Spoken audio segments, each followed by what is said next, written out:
I need people to understand this very clearly. We are done with protesting. What a protest does is it is a mechanism where a lot of individuals come to the street for a certain amount of time. They voice their grievances to the establishment with the hope that the establishment or the government that they live under takes action and listens to their demands.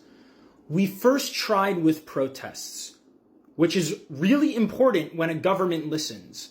Unfortunately, the governments that we live under are not listening to our demands. And that is problematic due to the fact that 80% of people in the world oppose the Zionist settler colony, if not more. So now we are done with the protest stage. I need people to understand this. And we are moving from protest into direct action.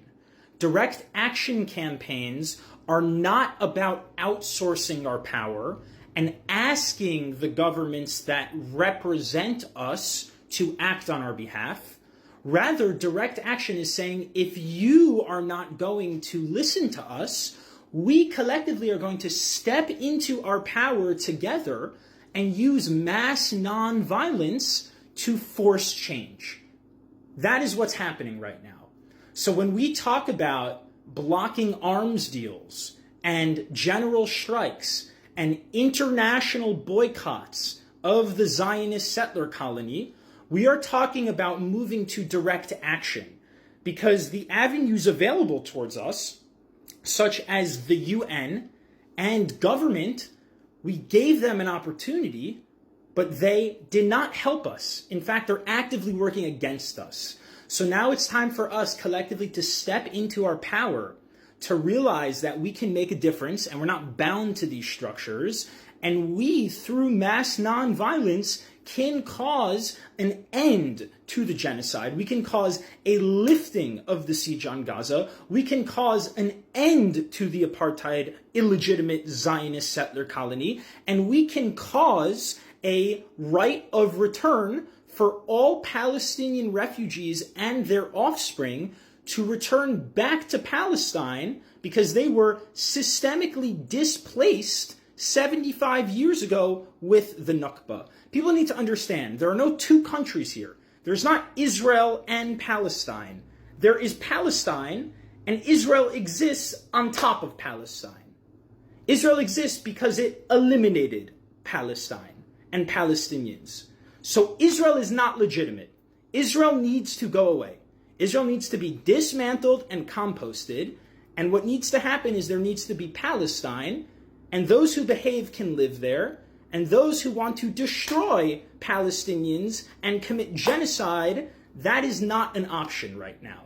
So I just need people to understand, we need an immediate ceasefire, of course, but it is not enough for an immediate ceasefire. An immediate ceasefire is the first essential and crucial step towards ending the Zionist settler colony and for working and amplifying the demands of Palestinians who have been saying that the illegal blockade of Gaza needs to end, the occupation needs to end, the state of Israel needs to end, because again, Israel exists on top of Palestine.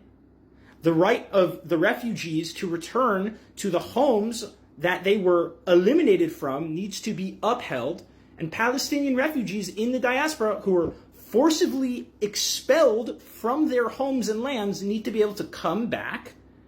And we need to do everything in our power to end this settler colonial state. Settler colonialism means that there is an invasive population that exists on top of another civilization, and that invasive population eliminated the original population, destroyed them, and created something on top of it. There are no two states here. Israel is Palestine. It exists on top of Palestine. So we need to mobilize, and we are moving towards direct action.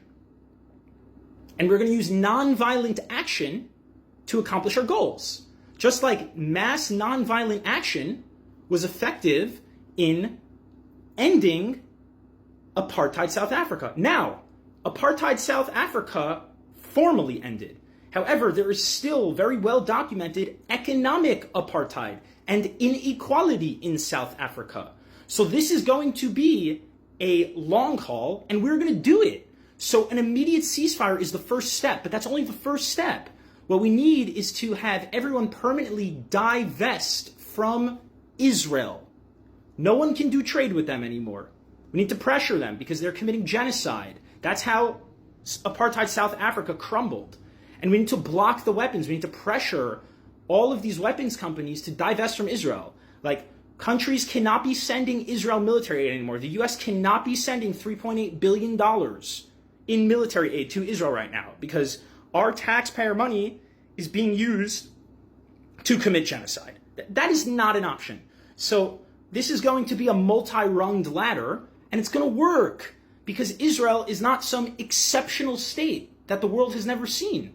It is very similar to any other settler colony, just like South Africa. And South African apartheid crumbled through international boycotts, an international divestment, and international arms embargo. So that's it. It's not complicated. We got this. I know we're going to win. And I'm excited for us to show out and reclaim our power because we're powerful.